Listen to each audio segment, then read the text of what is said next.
먼저 어디서 뭐 하시던 누구세요?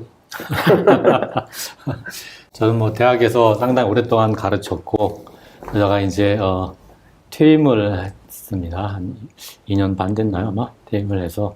그래서 지금은 이제, 그때보다 조금 더 자유인이라고 할 수는 있지만, 사실 크게 달라진 건 없고, 뭐 강의도 한 과목을, 교육에 대한 강의 한 과목 계속 하고 있고, 학교에서.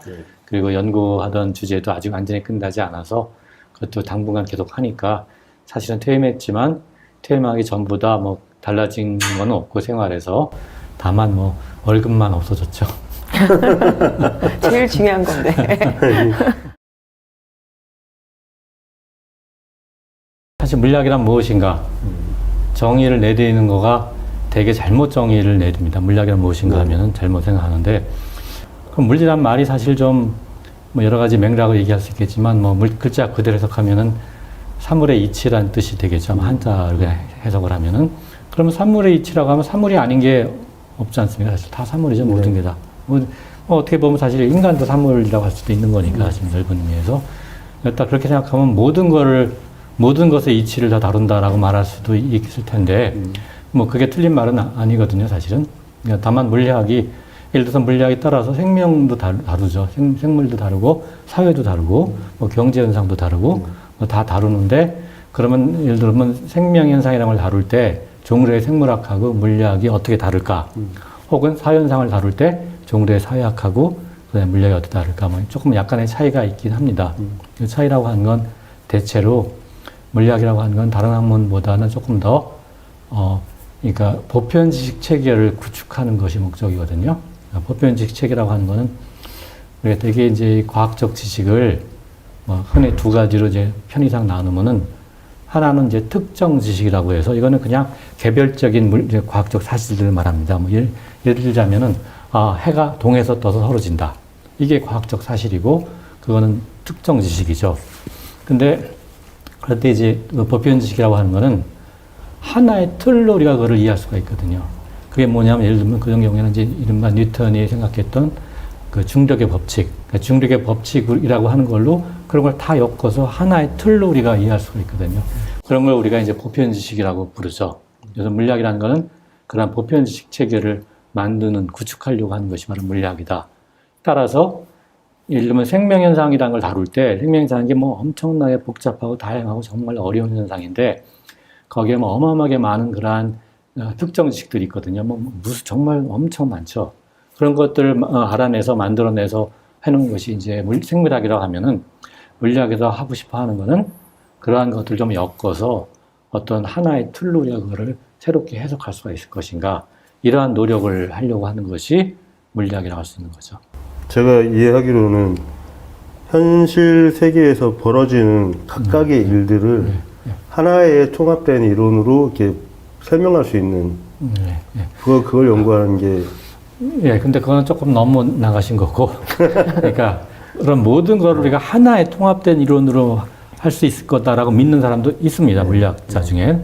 저는 그렇게 생각하지는 않고요. 그거는 제가 생각하는 거는 뭐냐면은, 하나의 틀이라고 하는 것이 어떤 하나의 논리 체계로 다 엮을 수 있다는 거는 아니고, 제가 생각하는 의미는 계층성이라고 하는 건 분명히 저는 있다고 생각을 합니다. 아인슈타인이 뉴턴 물리학하고 뉴턴역학하고 이제 그 양자역학하고 그거를 서로 아우르는 통일장 이론을 만들겠다라고 돌아가실 때까지 양자역학에 대해서는 인정을 안 하셨다고 들었거든요. 그 문제는 사실 이제 양자역학이라고 하는 이론 체계가 우리의 그 일상적인 우리의 관념하고 굉장히 다르기 때문에 상당히 그 받아들이기가 어려운 거거든요. 일반인이 생각할 때. 그리고 더 문제는 뭐냐면 양자역학이라고 이런 체계는 아직까지 완전하다고 볼 수가 없습니다. 사실은 아직까지 문제점이 있어요. 자체로. 그래서 뭐 양자역학에 대한 여러 가지 그 말들이 많은데, 뭐 예를 들어서 양자역학은 스스로 파멸의 씨앗을 가지고 있다라는 유명한 말도 있고, 뭐 뛰어난 물리학자가 한 얘기고, 또 어떤 뛰어난 물리학자는 양자역학을 이해하는 사람은 아무도 없다. 이런 말도, 뭐 아주 파인만이 이랬죠. 노벨상 받은 사람들의 그 얘기들이에요, 전부 다. 그래서 그 아인슈타인은 이제 끝까지 그걸 별로 이렇게 양자역학을 좀 받아들이지 않고, 사실 역설적인 것이 아인슈타인이 양자역학이 만들어지는데 굉장히 중요한 기여를 한 사람인데 토대가 된 사람이지. 그걸 끝까지 양자역학을 좀 받아들이지 않았죠. 근데 그거는 뭐 이해는 가요. 실제론이라는 문제 때문에 그런 건데 아무튼 양자역학은 아직까지 문제점이 있으니까 해석에 있어서 그래서 있지만 그래서 어떻게 하면 그거를 좀 더 이렇게 제대로 좀 말하자면 논리적인 모순이 없게 해석할 수 있을 것인가 양자역학을 그거는 지금까지도 사람들이 많이 연구하고 있고 지금까지 아주 중요한 연구 주제 중에 하나입니다 사실은.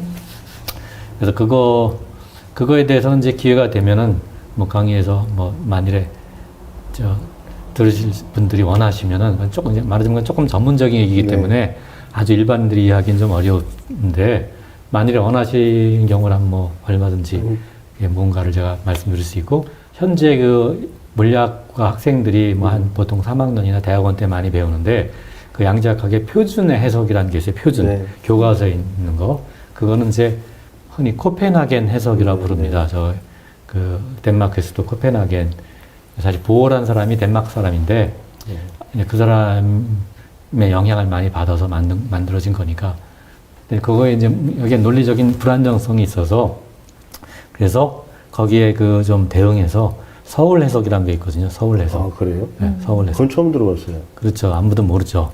제가 이 책에는 사실 그 언급해놨는데. 아, 그래요? 다 끝까지 못 읽었어요. 네, 서울 해석은 그러니까 이 우리나라에 이제 저 장혜익 선생님이란 분이 이제 주도해서 생각하신 해석인데 뭐 내 스승님이시죠 사실은.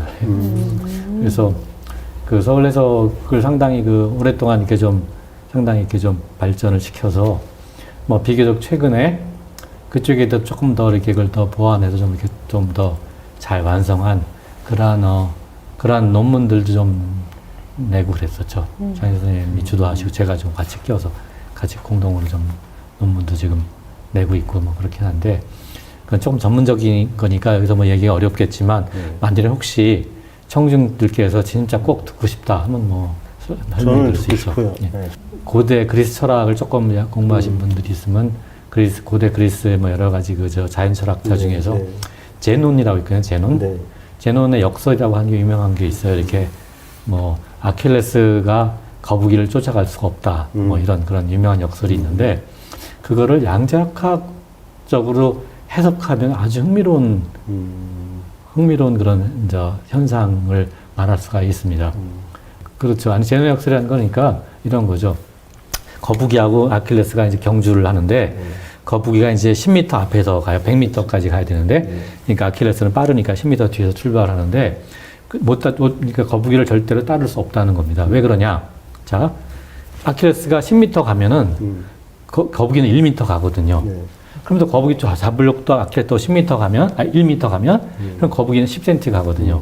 그럼 또 거북이 쫓으려고 또 10cm 가면은 그럼 거북이는 1cm 가겠죠. 그럼 또 거북이가 쫓아가려고 또 1cm 가면 아킬레스가 그럼 거북이는 1mm 갈 테고 그게 끝이 없을 거 아닙니까? 그래서 영원히 못 쫓아간다. 무한으로 이제 무한으로. 네. 그게 굉장히 재밌는 것이 이게 바로 무한대라는 문제를 우리가 어떻게 해석하냐에 따라서 그 역설이 생기는 거기 때문에 아주 흥미로운 문제거든요, 사실 그걸. 그래서 그걸 어떻게 해결할 것인가. 뭐 재밌게도 그거는 사실은 비슷한 그런 역설이 동아시아에도 있었어요. 중국 제자백과에도 사실은 아주 흥미롭게. 아무튼 뭐 양자역학적으로 해석하면 어떻게 되느냐 하면은 이런 겁니다. 이렇게 물을 끓이려고 주전자에 넣고 물을 이제 끓이는데 근데 뭐 이렇게 한참 있으면 끓겠죠. 근데 양자역학에 따르면은 그걸 계속 쳐다보고 있으면 그러면 안 끓는다는 얘기입니다. 영원히 계속 보고 있어요. 그러니까 농담이 아니라 정말로 그게 양자 제논의 역설이라고 하는 건데 양자역학이기 때문에 앞에 양자를 붙여서 양자 제논의 역설인데 그런 걸 어떻게 여기서 이렇게 해석할 수 있을 것인가 서울 해석에 따르면 아주 재밌는 해석이 가능해지고 코펜하겐 해석 때 그때 그 사진인가? 거기 보면 이제 그냥 뭐 니스보부터 시작해가지고 뭐 쫙 해서 유명한 사람들 다 단체 사진 찍은 거 있잖아요. 단체 사진. 거기 노벨상 수상자가 그 당시는 아니었지만 거의 다죠, 거의 다. 노벨상 수상자들이었는데 그걸 보면서 저는 이 생각이 든 거예요. 그러면 아니 저 사람들은 어떻게 저렇게 빨리 저런 업적을 이뤘을까 하는 생각하고 우리나라는 어느 정도 수준에 있나? 그거는 뭐 글쎄요. 그러니까 근데 이제 일단 그때는 정말 황금기였었죠. 왜 그러냐면 물리학이 말하자면 이제 우리가 보통 말하는 고전 물리학에서 네. 근대 물리학으로 20세기 물리학으로 바뀌는 네. 전환기였기 때문에 뭐 물리학의 가장 핵심적인 기본 전제들, 뭐 시간과 공간이라는 게 뭔가, 그 다음에 우리가 이 현상을 어떤 식으로 기술하느냐, 뭐 하여튼 가장 근본적인 문제가 바뀌어진 거거든요. 상대성 이론이라든가 양자역학 특화에 의해서. 그러니까 따라서 거기는 뭐 정말로 이렇게, 그러니까 조금만 하면은 뭐 아주 놀라운 일들이 계속 나오게 돼 있었으니까. 그러니까 뭐 그 당시 살았던 그 물리학자들이 참 어떻게 보면 참 운이 좋았다고 할까. 좋은 시절에. 아주 좋은 시절이었고, 네. 뭐 토마스 쿤이라는 사람의 말을 빌자면 이제 과학혁명기였기 때문에 뭐 아주 많은 업적이 순식간에 나올 수 있었고, 지금은 이제 그렇지 않으니까 혁명기가 아니라 그냥 정상과학 시대라서, 그래서 따라서 뭐 대단한 새로운 어떤 그런, 우리가 그걸 이제 쿤의 표현을 빌자면 패러다임이 바뀌는 어떤 본부기가 바뀌는 그런 것이 지금 나오기는 어려운 상황이죠. 적어도 당분간 아마도. 그러니까 지금은 뭐 다 고만고만한 고만고만한 사람들이 정말 많아서 사실 노벨상이라고 하는 게 다 마찬가지인데, 그러니까 정말로 뭐 아무것도 안 했으면 당연히 상을 못 받죠. 근데 상을 받을 만한 뭐 그냥 그런 비슷한 사람들은 사실 굉장히 많습니다. 네. 비슷한 많은데 그 중에 누가 상을 받느냐 하는 거는 뭐 여러 가지가 작용하지만 뭐 여러 가지가 제가 보기에는 알기는 작용하는 것 같아요. 뭐 이러면 정치라든가 어떤 로비야 다 그렇지만 다 뭉뚱그려서 보면 결국은 운이 크다. 비슷한 상황에서는 비슷한 사람도 사실 많기 때문에. 그러니까 예를 들면 해방 때를 보면은 일본은 우리나라 해방 때 물리학의 공식으로 물리학 공부하는 박사를 받은 분이 내가 알기로는 딱 한 분 있었어요. 한 분. 해방 때 당시에. 그런데 일본은 이미 우리가 일제강점기 때 1920년 30년 때 이미 노벨상을 받은 업적을 냈거든요. 일본은 그때 이미 다시 말하면 아까 말씀드렸듯이 아주 좋은 시절에 그때 거기 일찍 뛰어들어서 뭐 저 프랑스나 독일이나 뭐 영국하고 같이 겨룰 수가 있었을 때였고, 우리나라는 전혀 고등교육을 받지 못했으니까 그때 일제강점기 때 뭐 유일한 대학이라는 게 뭐 이른바 경성제국대학이라는 게 있었지만, 경성제국대학의 그 주 목적은 사실은 식민지 그 하급 관료 양성 목적이었죠, 사실은. 그러니까 아주 그 수준 높은 그런 과학을 가르친 게 당연히 아니니까. 그러니까 뭐 우리나라는 전혀 없었죠, 우리나라 사람으로서는 물리학 공부하는 사람이. 그러니까 출발이 너무나 우리나라 뒤처진 거고, 그리고 해방되고 나서도 뭐 다 아시다시피 뭐 한국전쟁을 비롯해서 뭐 또 여러 가지 뭐 군사 독재 같은 뭐 이렇게 엉망이면서, 그러니까 제가 예를 들어서 대학을 다닐 때 경성제약대학이 어떻게 해서 서울대학이 됐는지 잘 모르시죠? 네.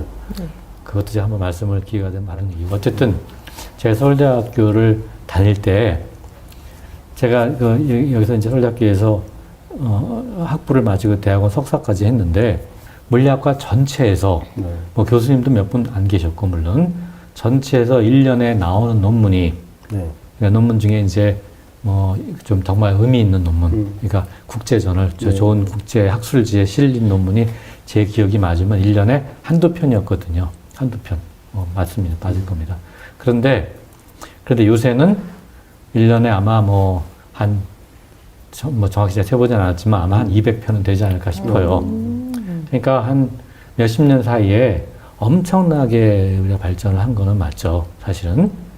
그러니까 교수 수도 뭐 엄청나게 늘었고, 제가 대학 다닐 때에 비해서 지금은 물리학과만 보더라도 뭐 40명이 넘으니까요. 그리고 논문이 뭐 한두 편에서 한 200편 되니까 이건 뭐 어마어마한, 적어도 양적으로는 어마어마한 발전이고, 양적인 변화가 질적인 변화를 가져올 가능성이 상당히 높으니까, 그러니까 이제는 우리도 충분히 노벨상을 사실 받을 정도의 뭐 그런 비슷한 뭐 그런 수준은 분명히 갔죠. 사실은 갔는데 이제 갔죠. 전체적인 수준은 뭐 우리가 많이 올라갔다. 많이 올라갔죠. 네. 사실 이제 미국하고 우리나라 비교할 수가 없는 게, 정확한 이제 수치는 알 수 없지만 미국이 우리나라에 아마 물리학자 수가 뭐 최소한 아마 뭐 10배보다 훨씬 넘을 거예요. 수십 배 될 거라 생각이 되고, 일본만 해도 우리나라보다 물리학자 수가 일본만 해도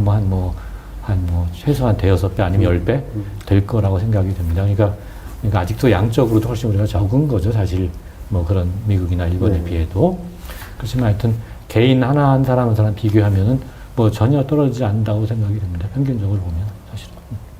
제가 9위학번인데 친구들 중에 그리고 선배들 중에 제일 탑인 애들이 그때 뭐 의대 가고 이런 맞죠. 거는 예. 특별한 뭐 자기 예, 의지가 예, 있지 그렇죠. 않으면 안 갔고 물리학과를 갔거든요. 그랬었죠. 서울대 당연히. 물리학과를 갔어요. 네, 그랬었죠. 당연히 그랬죠. 근데 이제 대체로 고등학교 때 공부 잘하는 거하고 네. 실제 이렇게 진정한 그런 학문적인 어떤 상위적인 능력하고는 별로 관계가 없어요. 사실은. 뭐 좀 농담으로 말하면 반비한다 그럴까? 아니, 그건 농담이고요. 반비는 아니지만 뭐 적어도 비례하지 않는 거는 확실합니다. 그건 확실하고. 그리고, 예, 그리고 뭐 사실 그 다음에 이제 전체적인 좀 그 수준이 같이 좀 올라와야지. 그러니까 이 과학이라고 하는 거, 뭐 학문적인 전체 사회의 학문적인 어떤 소양이 좀 올라가는 게 전제가 돼야 되는 거죠. 뭐 한두 사람이 갑자기 잘한다고 될 수가 없거든요, 사실은. 물리학과라든지 뭐 지금 뭐 천체학이라든지 이런 분야는 그러니까 굉장히 원론적이고 자연과학의 모태가 되는 이런 기본 학문들은 사실 큰 인기가 없잖아요. 그렇죠, 없죠. 왜냐면 그거 해서 먹고 살 방법이 없으니까. 예, 근데, 예, 그렇죠. 테크닉을 배우는 거가 이제 우선이 되고, 그러니까 이러다 보니까 이제 딜레마에 빠지는 게 우리가 계속 양적으로 성장을 하면서, 근데 문제는 이 이상을 못 벗어나는 거죠, 어느 순간에는. 이게 우리나라가 가격 경쟁력이 있거나 하지 않는 이상은, 야, 니네 말고 중국도 이제 다, 네, 이 정도는 해. 이렇게 돼버리는 거예요. 그렇게 되죠. 그러니까, 그럼 이걸 넘어갈 방법은 아예 이 기술 자체에 원천적으로 들어가는 뭐 이론이라든가 이런 것들이 우리 자체에서 만들어지면은 맞습니다. 그건 정확하게 지적하신 거고, 거기에 대해서 아주 흥미로운 그런 이제 그런 관련된 흥미로운 실험들도 있거든요. 이렇게 실험이라는 게 이제 사람들에 대해서 생각의 폭과 사고와 창의 이런 거가 어떻게 바뀌게 되나, 어떤 말하자면 조금 더 문제가 좀 더 어려워지고 복잡해지면서 어떻게 바뀌어야 되는가 하는 걸 하는 거 재밌는 실험들도 있고, 뭐 바로 그런 의미에서 그건 뭐 혹시 기회가 되면 좀 이렇게 소개를 하죠. 그런 거에 대해서. 기회는 만들어야죠, 우리가. 교수님이 계속 이제 어떻게 29살에 그것도 서울대 물리학과 교수가 되셨는지 정말 쉽지 않은 일인데. 네. 근데 운이 좋아서 네, 됐다라고 생각을 하시고. 그거는 맞는 얘기죠. 네. 아니, 그러니까 운이 좋지 않았으면 당연히 안 됐으니까. 무슨 뭐 정말 뭐 고사를 지내고 무슨 뭐 이렇게 점쟁이나 뭐 무당이나 그런 의미는 물론 아니고. 그러니까 제가 운이라 표현한 거를 조금 다르게 표현하면, 다른 용어로 표현하면은, 카이로스라고 하는 말이죠. 뭐 그리스어를 빌리면 카이로스라는 게 뭐냐면 기회가 딱 좋았다. 때를 잘 잡았다. 뭐 이렇게 말하는 의미가 되겠죠. 시간이라고 하는 게, 그러니까 이게 딱 이때다. 그때 딱 맞춰서 이렇게 잘 이렇게 됐으면 그게 이제 그걸 그냥 운이 좋은 거다라고 표현을 이제 한 거죠, 사실은. 그러니까 앞으로 이렇게 뭐 이걸 만약 혹시 계속 끝까지 하게 되면은 맨 뒷부 이제 좀 후반부에서는 인문학에 대한 얘기를 좀 사실 하고 싶은데, 그러니까 인문학, 저는 사실 자연과학이라고 하는 거가 인문학의 한 분야라고 저는 사실 그렇게 생각하고 있기 때문에 다른 것이 전혀 아니라, 그러니까 모든 학문은 사실은 인문학을 지향한다고 저는 이렇게 생각을 하거든요. 그래서 그러면 이 자연과학에서 출발해서 보통 이제 인문학자들은 인문학에서 출발해서 인문학에 머무르겠지만, 이제 저는 이제 자연과학에서 출발해서 인문학으로 가게 돼서 그쪽으로 이제 조각을 맞춘 거를 자연과학자에서 출발해서 그쪽을 보면은 조금 이제 다른 관점에서, 다른 각도에서 좀 볼 수 있을 거라 생각이 들어요. 인간이라는 게 무엇인가. 그래서 그거는 기존의 인문학자들이 생각하는 그런 방향 인문학하고 뭐 상당히 좋은, 그걸 전체를 좀 더 다 모아야 그야말로 복잡한 인간이라고 하는 거가 조금 더 이렇게 우리가 잘 이해할 수가 있게 되지 않을까. 뭐 그런 좀, 기대도 좀 있는 거죠, 사실은. 교수님도 수학은 잘하시죠? 뭐 물리학 중에 이제 저는 이론 물리학이니까 이론 물리학은 이제 수학을 가장 주된 도구로 언어로 쓰니까 수학을 못하면 이론 물리학은 못하죠, 사실 아무래도 현실적으로. 한 몇 페이지씩 이렇게 딱 돼 있는 어떤 그런 거 외워가지고 머릿속으로 계산해가지고 아이, 뭐, 머릿속에 외우고 이런 것도 완전히 다른 문제죠. 예. 뭐, 외우고 암기하는 거하고 뭐, 그런 것도 다르니까. 그냥 아니, 네. 스티븐 호킹 박사 같은 경우에 그거를 갖다가 머릿속으로 자기가 암산을 하는 거잖아요. 뭐, 그게 손을 이제 아무것도 못 움직이니까 네, 네. 머리로 할 수밖에 없겠죠, 나중에 와서는. 교수님은 아, 저는 뭐 머릿속으로는 못하고, 이렇게 손에서 이런 농담도 있어요. 농담이지만, 이런 물리학자가 이제 머리로 하는 게 아니라, 그냥 손으로 한다 해서, 그 육체 노동이다. 손으로 한참 식을 써갖고, 뭐 식을 한참 막 손으로 이렇게 하면서 계산해보고 그래야지 머리로 잘 못하고. 수학을 원래 어릴 때부터 잘하셨어요? 산수 그러니까 때부터? 아니요, 이제 산수는 뭐 그냥 뭐 사칙이니까 뭐 다 했겠지만, 고등학교 가서는 뭐 그렇게까지 수학 잘한다는 말 못 들었어요, 사실은. 뭐 이렇게 왜냐면, 그러니까 문제를 뭐 하도 굉장히 하여튼 뭐 이상하게 뭐 좀 꽈서 굉장히 돌려갖고 이렇게 문제를 출제하면은 그 풀이 방법을 알지 않으면 거의 풀 수 없게 시간 중에 그런 문제들이 많았죠, 사실은. 수능을 보더라도 수학 능력 시험을 제가 이제 아주 최근은 모르지만 뭐 여러 해 전에 제가 한번 앉아서 한번 쫙 풀어봤는데 30문제였거든요. 30문제를 90분에 풀어야 돼요. 근데 그러면 한 문제 3분이지만 3분에 풀면 안 되죠. 왜냐하면 풀고 나서 뭐 옮겨 적고 뭘 하고 그래야 되니까 내가 보니까 한 문제 2분 30초에 풀어야 이제 할 수 있는 건데 내가 앉아서 풀어봤더니 이제 적절한 시간이 한 문제 5분이에요. 네. 그럼 반 풀면 시간이 끝나는 거죠. 그러면 서울에 있는 대학교를 못 가죠. 그러니까 당연히. 그러니까 사실 이론 물리학자가 그런 식의 수학은 제일 잘해요. 수학자보다 오히려. 네, 그런 식의 어떤 주어진 문제를 푸는 건 사실 되게 물리학의 연습이기 때문에 잘하는데 명색 이론 물리학자 한 사람이 앉아서 풀면 서울에 있는 대학을 갈 수가 없는. 그런데 학생들은 이제 다 만점을 받는단 말이에요, 그거를. 네. 만점을 받거든요. 근데 놀라운 거는 그런 학생들이 들어와서 이제 서울대 들어와서 이제 이공계는 다 수학을 기초를 참 해야 되는데 이공계 1학년 수학은 미적분이라서 사실은 고등학교 수학하고 큰 차이가 없거든요. 미적분을 이제 다시 하는데 그래서 그렇긴 한데 그래서 어떻게 했냐면 사실 옛날에는 어떻게 했냐면 입학 바로 전에 배치고사를 수학 배치고 시험을 봐서 거기에 붙으면은 1학년 수학을 면제해 줬어요. 뭐 반복에 가까우니까 이제 하나 더 높은 거 들을 수 있게. 근데 그거는 옛날 얘기고 한 20년 전부터는 아마도 지금 20년 전일 거예요. 아마 전부터는 배치고사가 바뀌어서 배치고사 봐서 붙으면 1학년 수학을 듣게 하고 떨어지면 1학년 수학을 못 듣는 거예요. 과목을 하나 새로 만들었어요. 기초 수학이라는 과목을.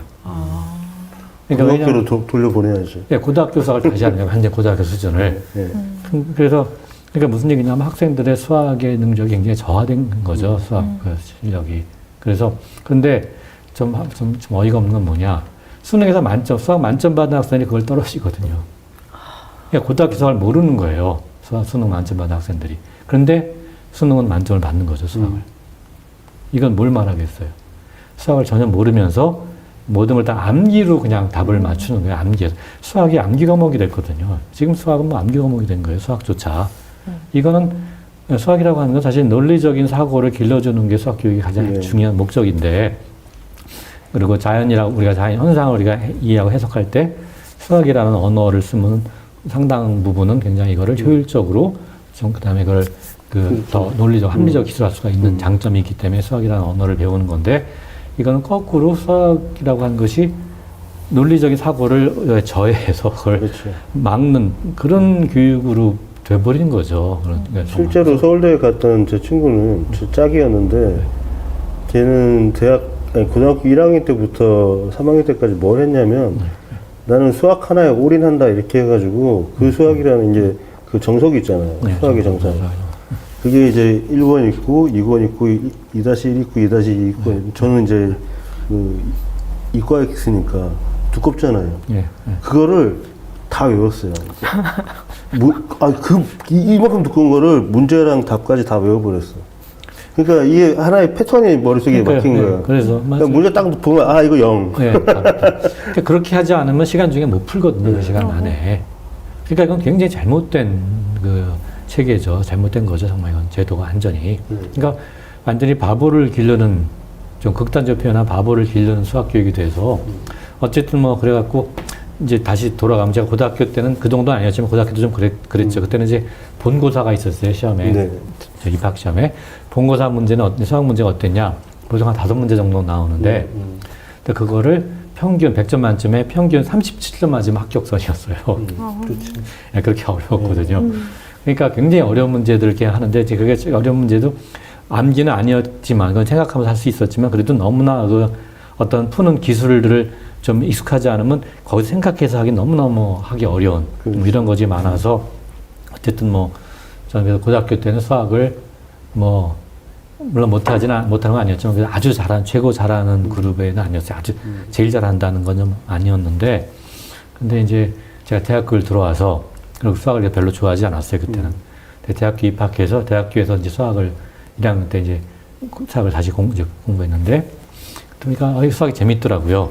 그러니까 그런 사람도 예, 있다고. 완전히 달라진 거예요. 이상하게 수학이 재밌다는 네, 사람들이 재밌고 있더라고요. 그래서 대학 들어와서는 뭐 제 자랑 같아서 좀 그렇지만 제 자랑하려고 한 건 아니고 제 말뜻은 잘하셨대요. 아니 그래서 그때 제가 이제 대학교 들어와서 수학 뭐 중간 시험, 기말 시험 다 만점을 받았더니 수학과 교수님이 놀래갖고 물가로 와라. 네, 수학과로 오라고 여러 번 저한테 얘기를 했는데 네, 네.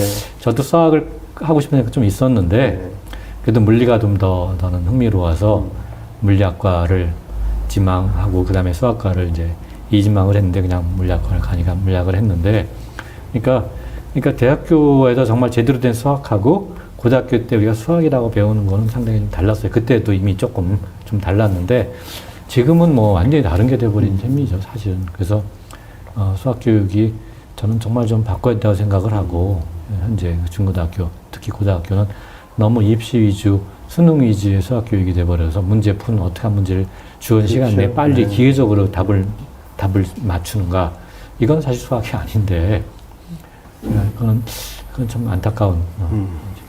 제가 사실 이제 많이 강의를 하게 되면은 전 맨 뒷부분의 마지막 부분은 교육에 대한 얘기를 좀 집중적으로 하고 싶은데 우리나라 교육제도가 왜 잘못됐고 무엇이 먼저 어떻게 바꿔야 될까 하는 거를 좀 그거가 그러니까 뭐 물리학이라는 게 그거랑 좀 어긋나지 않는다고 생각하니까 근데 그러려고 하면 사실은 우리나라 중고등학교 교육의 문제는 결국은 대학교 입시라고 하는 거에 물려 있어서 그런 거거든요, 사실은. 그러니까 대학교 입시를 획기적으로 바꾸지 않으면은 뭐 불가능할 겁니다. 뭐 결국 모든 게 대학교 입시에 목을 매놓고 있으니까 사실은 그 문제, 그러니까 그거랑 같이 가야 될 문제인데 참. 그 어느 대학을 가느냐 하는 게 자기 인생 후반기를 다 뭐 그렇게 돼버렸죠. 좌우해버리게 되니까 그래서 이제 뭐 서울대 없애고 뭐 우리도 1대학, 2대학 이렇게 하자 이런 얘기도 있고 대학이 갖고 있는 권위 자체가 권력이 돼버리니까. 이른바 그 국립대 통합안이라는 것이 제일 먼저 주장한 사람이 누군지 모르시죠? 교수님이세요? 네. 아, 그랬구나. 25년 전에. 아, 오래전부터. 네. 장혜 선생님하고 저하고 해서 처음에 주장한 게 그거였죠, 사실은. 아까 말씀하실 때 물리하고 수학하고 이렇게 1지망, 2지망 하셨다고 했잖아요. 근데 왜 물리를 선택한 특별한 계기가 있으셨어요? 그러니까 그거는 그러니까 수학이라는 건 아무리 봐도 근데 물리를 하게 되면 수학 당연히 해야 되는 거고 수학을 전공을 하면 물리는 사실 안 하게 되죠, 아무래도. 그리고 수학과 물리의 차이는 이제 물리는 수학을 하나의 뭐 도구 혹은 언어로 쓰는 거고 물리는 현상을 우리가 해석하려고 하는 거거든요, 현상.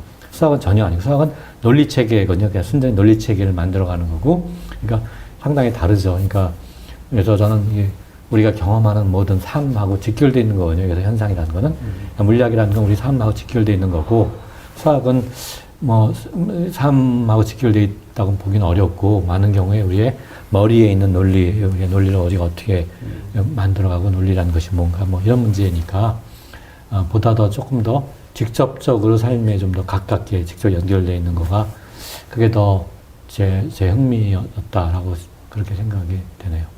그냥 예쁜 선배가 있었던 게 아니라 물리학과에 그거 물리학과에는 그 예나 지금이나 옛날은 더 했지만 도대체 여학생이 없었거든요. 수학과 여학생이 있어요. 제법 네. 물리학과는 아예 없어서 참 그게 왜 그럴까 하는 것도 흥미로운 문제인데 자 그것도 한번 얘기를 좀 해볼까 해요. 사실은 왜 그러니까 그거는 우리나라가 좀 더 심하지만 세계 공통이에요. 사실은 어디 세계 딴 나라 가도 물리가 제일 여성이 없거든요. 뭐 수학도 좀 있고 화학은 또 많고 생물은 엄청 많은데 물리만 없거든요. 왜 그럴까요? 과연? 네, 오늘 첫 시간인데 네. 지금은 이런저런 얘기들을 다 나눠서 했지만 다음부터는 특정 주제를 하나 딱 띄워놓고 그러니까 발제를 해놓고 네. 거기에 대해서 설명해 주시면 저희가 질문도 하고. 출발은 그러니까 뭐 그냥 시쳇말로 표현하면 약간 간보기 비슷하게 해서 생각한 거는 그러니까 만약 이걸 계속 하면은 이러이러한 얘기들을 내가 하려고 생각한다.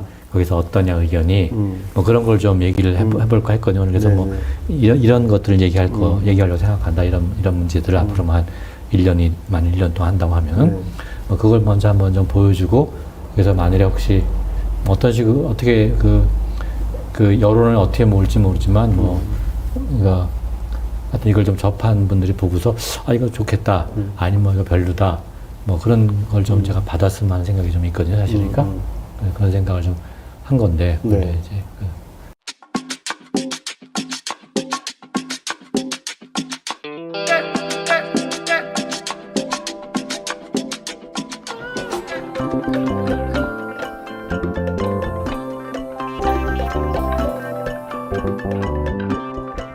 물리학강이라고 하니까 보통 청중이 생각할 때 너무나 이렇게 무슨 뭐 이게 딱딱하고 뭐 물리학 얘기 뭐 완전히 뭐 이런 그 전문적인 뭐 이런 게 오해할까봐 그걸 좀 이렇게 그걸 좀 바꾸기 위해서 발상의 전환을 좀 꾀하기 위해서 한강을 좀 얘기하려고 했거든요. 사실은 그래서 한강의 작품들을 우리가 어떻게 물리학자는 이렇게 바라본다.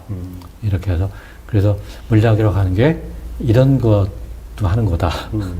라는 걸 좀 이렇게 알려주고 싶었는데 그래서 이런 것 그래서 좀 뭐 청중이 많이 생긴다면 이 청중들이 물리학에 대한 생각을 좀 처음에 좀 바꿔서 한번 이걸 한번 뭐 강의를 한번 들어보겠다 뭐 이런 생각.